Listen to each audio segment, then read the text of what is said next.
Last thing, Chuck, for people who are coming in and trying to figure out Florida, dissect this for us, why that is the way it is right now and where it may yet go and what is not yet in this mixture.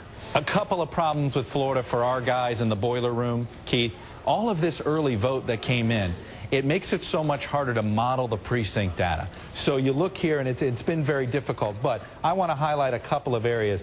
Number one is Pinellas and Hillsborough County. Pinellas here, we've got 97% of the vote in. This was a county that Bush carried. Well, guess what? Obama is now up 9 points there. I would go right next door to Hillsborough. Again, this is the Tampa-St. Pete area. Obviously, this was one that if this is where Obama carries, if he carries these two counties and combined is able to carry them, that's a big deal. And I also want to show you Miami-Dade.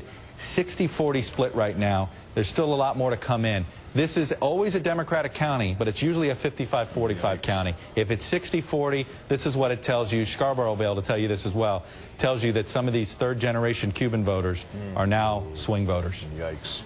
And that was a move they were making in the Obama campaign among the Cuban voters. Steve Hildebrand, their guy on the ground, essentially moved to Miami in the final weeks of this campaign, and they brought out all the big guns in the Democratic Party. Chuck, thanks very much.